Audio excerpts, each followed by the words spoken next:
Welcome back to the channel. Make sure you hang around till the end so you don't miss the crazy action in day 2.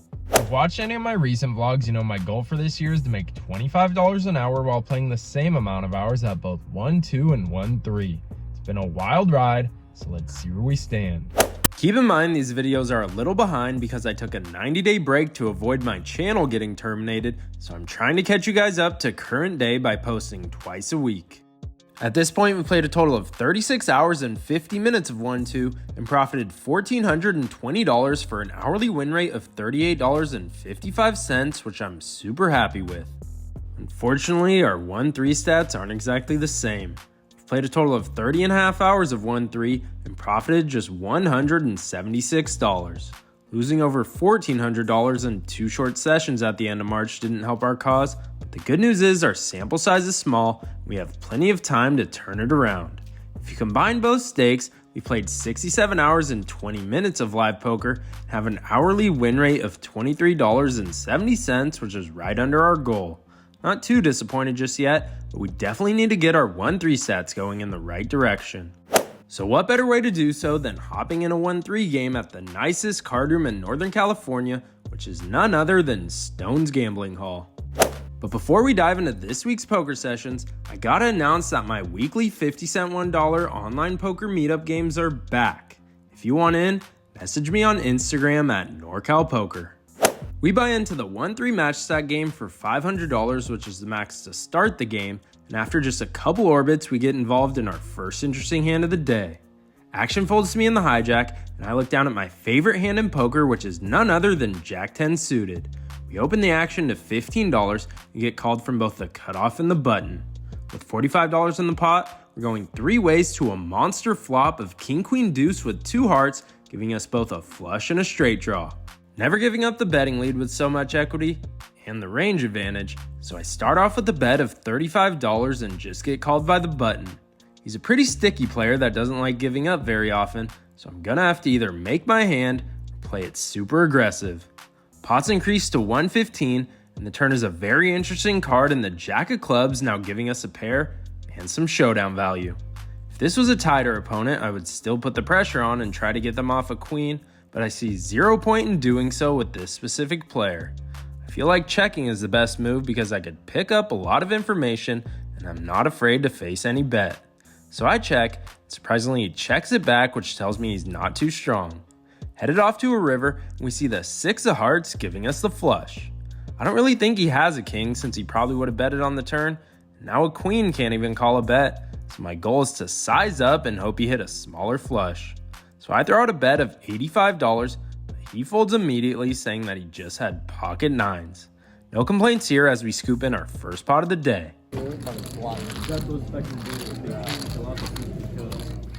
The next hand up occurs just a few hands later. The hijack opens to just $10, which is super small for this game. Cutoff calls, and I'm in the big blind and look down at ace-jack offsuit.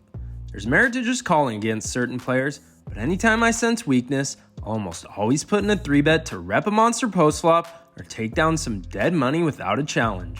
So I make it $45 to go, and everyone folds. Keep an eye out for these sizing tells and attack them because it'll help increase your hourly win rate. The cutoff opens to $15, and even though it's early on in the session, I've already picked up on the fact that he opens super wide in late position. So I'm next to act and look down at my least favorite Broadway hand in poker, which is the hideous King-Jack offsuit.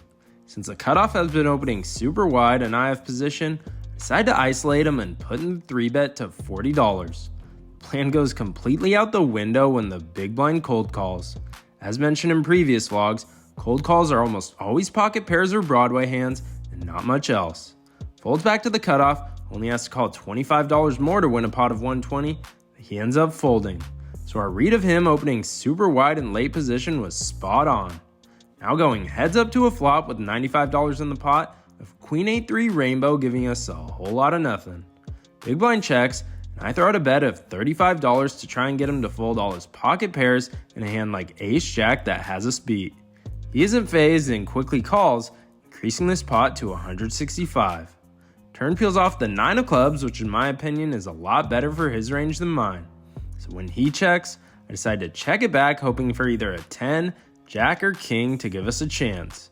River rolls out the ace of spades, which I was pretty happy with because my hand looks a lot like ace king after checking back the turn, and I could use this card to put in a huge bluff. But our opponent decides to take the betting lead himself and throw out $75, which forces me to fold. Next hand up, I raise ace-6 of hearts to $15 from the hijack and get called from the cutoff in both blinds. So we're going 4 ways to a flop of ace-king-6 rainbow, giving us top and bottom pair. Checks to me, and I think it's important to keep betting in this spot. Any ace or king is never folding to a small bet, and there's no point in checking because there's no hands that could catch up on the turn that still wouldn't be worried about the ace or king. So I throw out a small bet of $15, and just the big blind calls, increasing this pot to 90. Turns the 9 of clubs, putting a backdoor flush draw on the board, and my goal is to bet an amount that a weak ace and a club draw can call. So I settle on a bet of $40, but unfortunately our opponent tosses his hand in the muck. Believe it or not, that was our last interesting hand of the day, and after playing for just 1 hour, I have an announcement to make. I'm officially calling an audible on the challenge. From here on out, I will not be playing the same amount of hours of both 1-2 and 1-3. Today I waited 3 hours for a 1-3 game to start. I was only able to play a 1 hour session. The 1-3 game at Stones doesn't start till at least 11 a.m. and I usually have to be out of the casino by 1 p.m. So playing 1 to 2 hour sessions is just pure torture and simply a waste of time. Instead, I'm just going to mainly stick to 1-2 because there's a much bigger player pool and way more action at the time I play. I'll still play the 1-3 game on occasion if the lineup looks good or it starts earlier, but as for 2025, I'll log a lot more 1-2 hours because it fits my schedule better.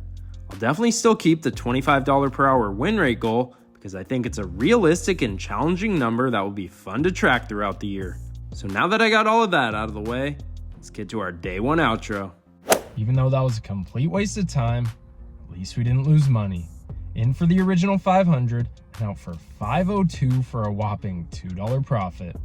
For day 2, we hop back in the 1-2 streets and buy in for the max of 300. In our first interesting hand of the day, we throw on the $4 under the gun straddle. 3 people call the $4, and I look down at the worst suited hand in poker in 7 deuce of clubs. Could obviously just check and see a flop, but what's the fun in that? I have a vlog to make and want to set the tone for the day.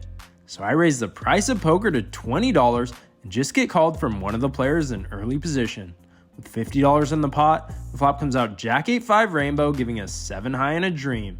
If I play this trash, I'm committed to the triple barrel bluff, so there's no slowing down now. I throw out a standard c-bet of $15 and our opponent quickly folds. I like mixing in these plays every now and then, so I'm not a face-up player and players will have a hard time putting me on a range. And of course, I gotta show the table after playing this trash. After winning that last hand with the bluff, a few orbits went by of losing a ton of uneventful small pots, so we're currently stuck around $85 on the day. In this next hand, I throw on the $4 under the gun straddle, 2 people call in early position, and now the hijack raises to 24. Folds me in the straddle, and I look down at the ladies, pocket queens. Never just calling in the spot, and stacks aren't too deep, so I put in the 3-bet to $70. Folds back to him. Without much thought, he puts in the extra 46. With 150 in the middle, we're going heads up to the worst flop I could ask for, an ace-king-9 with 2 hearts, giving us just third pair. If there was just one overcard, I probably would have thrown in a small c-bet, but on this board, I'd rather just check and hope he checks it back. So I check, and now our opponent goes all in for over $170. Easiest snap fold of my life, and now we're officially stuck over $150 already. I add on $200 to get our chip stack to the max. We're now into the game for $500 total. A few orbits went by and I was able to chip up after winning a few small pots. This next hand, hijack opens to $8, small blind calls, and I'm in the big blind and get upgraded to the Cowboys, pocket kings. I raise them up to $28 and both players put in the extra 20, so we're going 3 ways to an amazing flop of Jack 5-5 rainbow, giving us the overpair. Small blind checks, I think we almost always have the best hand here. So I start off with a value bet of $35 to get a call from any pocket pair and any jack. Just the hijack decides to stick around, so So now the pot's increased to 155, and the turn peels off the 7 of diamonds, bringing in a flush draw. Was super happy with this card because it still shouldn't scare away any of his made hands. Plus, a lot of low stakes players are non-believers in 3-bet pots and will put you on ace king, which I'd be perfectly happy with. So I continue betting for value by throwing out $65 in chips. Once again, our opponent calls, increasing this pot to $285. We head off to a river and peels off the queen of diamonds, which shouldn't change too much. Our opponent only has around a half pot bet left in his stack, and I could easily go all in, but I'm worried that this specific card could be a scare card for a lot of his made hands. So instead of jamming, I decided to throw out less than a third size bet of $90, and our opponent goes deep in the tank. After over a minute of thinking, our opponent makes up his mind and puts in the call. We roll over the kings, and he mucks, saying how he didn't believe us.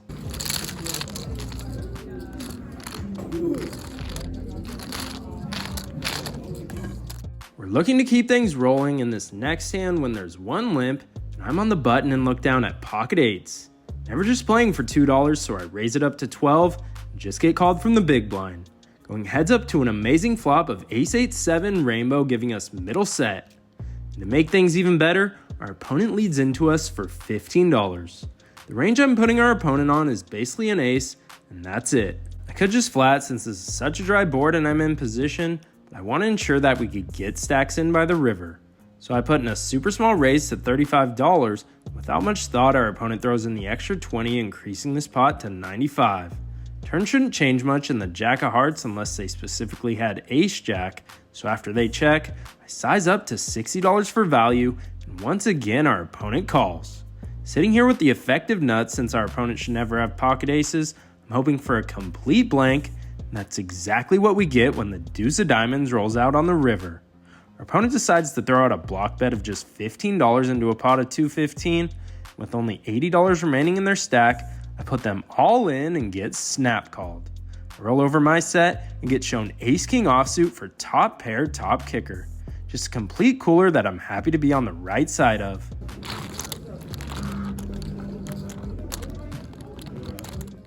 Next hand up, I'm in middle position and open ace-5 of hearts to $10 and just get called from the small blind.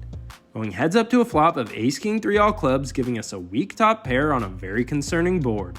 After the small blind checks, there's definitely merit to betting to protect from another club coming out, but I think at best we can only get 2 streets of value, and I want to disguise the strength of my hand. So I check it back and go to the deuce of diamonds turn, which shouldn't change too much. After the small blind checks again, I figured he'd bet any hand that has us beat, so now we have the green light to bet for value. I make it $15 to go, and he quickly puts in the call. Can't really put him on a range since he could have any hand with a club in it. Off to a river, which peels off the queen of spades. I was expecting our opponent to check it over again, but now he leads out for a pretty big bet relative to the pot of $25. To me, this bet makes 0 sense unless he specifically has king-queen offsuit. If he had a better ace, set, or a flush, there's no way in hell he's checking the turn, and if he somehow did, I figure he'd put in the check raise at a high frequency. So when a bet doesn't make much sense to me, I tend to look up our opponent light. So I put in the chips, and he rolls over pocket eights for just 4th pair, and we turn over the winner. I think our check back on the flop made us look super weak, and gave our opponent rope to bluff the river with a club in their hand. There's one limp in early position, and I look down at pocket nines and open them to $12. Just the player to my left puts in the call, so we're going heads up to a flop of 9-4-3 with 2 hearts, giving us the nuts. I could check, but the sport is pretty connected and this player loves to float with overcards. So I throw out a small value bet of $10, and now our opponent puts in a raise to $25. Could just call in this spot since we have the best hand possible, but he started this hand with only $130, so I want to make sure we get stacks in by the turn. So I re-raise him to a super small size of 55, knowing he'll be incentivized to call for that price. He does end up putting in the extra $30, and now the pot's increased to $135. We left our opponent with just under a half pot bet left in his stack. Headed off to a turn hoping for anything but a heart, and that's exactly what we get when it peels off the 7 of spades. 5-6 gets there for the straight, but I'm not really concerned about him having it. There's also 2 flush draws available, so I stick to the plan and go all in for his remaining 65. I expected him to snap call, but somehow he ended up laying it down. Super weird play on his part, but all I could think of him having was a medium-sized flush draw, and he decided to click buttons after my small flop bet. Either way, no complaints here as we continue to build up a massive chip stack for 1-2.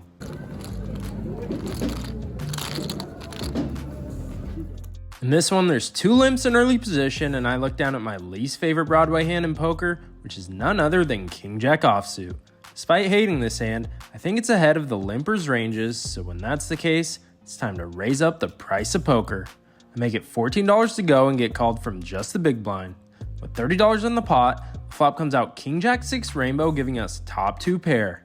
Checks to me, and I'm never slow playing a board that has 2 Broadway cards on it because there's so many combinations that could float. So I bet small and throw out $10 for value and get quickly called, increasing this pot to $50. Turn peels off the 7 of spades, putting 2 spades on the board, and our opponent checks to us again. Still think a small bet is in order, so I throw out $20, but our opponent folds, saying they had a weak jack. After having a horrible start to the day, we made a super quick comeback and we're now up over $400 in profit. Next hand occurs just a few orbits later when I raise Ace-Jack offsuit to $15 over 2 limpers and just get called by the first one. Going heads up to a flop of 8-8-6 with 2 hearts, giving us just 2 overcards. I throw out a half pot bet of $15, and now our opponent min clicks me to $30. He only has around $50 behind, and I think the best play would be to go all in and see a run out. Unfortunately, I ended up folding because I was afraid he could have a 6, and we'd basically be drawing dead. Looking back, I think folding was the worst play. He could have all the flush and straight draws, which we're ahead of. If he had a weak pair, we still have equity to improve. So after I folded face up, he rolled over pocket 7s. So at least we made the right fold in the end, but I have to be careful in the future because if someone min raises me with the draw and I fold, it would be a complete disaster. Early position limps and I raise King 10 offsuit to $10 in the cutoff. Just the early position player puts in the call, so we're going heads up to a flop of 8-6 deuce with 2 clubs, giving us 2 overcards and some backdoor equity. He checks, and I start off with a C bet of $10, trying to fold out all his ace-high hands and small pocket pairs. He puts in the call, doubling the pot to $40. Turn peels off the 7 of clubs, bringing in the front door flush and giving us a straight flush draw. He checks again, and I try to amp up the pressure by betting again, but for $20 this time, he calls once more. I think I made another mistake here because this should either be a check, since this card probably favors his range, or a massive overbet so I could rep the flush and try to get max fold equity. A half pot bet doesn't really accomplish much, so now we're headed off to a river with $80 in the pot. We see the 8 of diamonds pairing the top card, which I hated to see. Making matters even worse, our opponent now leads into us for $25. This line is never a bluff, and I would never risk trying to get a 1-2 player off a big hand, so I snap fold and he rolls over pocket 6s for a full house. Things weren't headed in the right direction, and I noticed I was making some small mistakes I wasn't happy with, so before we could lose any more money, let's get the hell out of Dodge and get to the outro. Pretty happy with how I played, especially after being stuck early on. In for 500 and out for 840 for a solid profit of $340 to end the week. As for this week in poker, we played for only 3 hours and 50 minutes because of that shortened 1-3 session, and profited $342 for an hourly win rate of $89.22. Not the most exciting hands this week, but I'm trying to be the most realistic low stakes vlogger out there, and in order to do so, I have to show you guys the slow days as well. After adding these 2 sessions to our overall stats, we've played a total of 71 hours and 10 minutes of live poker and profited $1,938 for an hourly win rate just above our goal of $27.23. Pretty happy with where our game is trending because we were able to limit the mistakes this week and book a solid profit despite not being involved in much action. Thanks for watching. And as always, I hope you guys run good at the tables, and I'd appreciate it if you could hit the subscribe button to help me reach my year-end goal of 20,000 subscribers.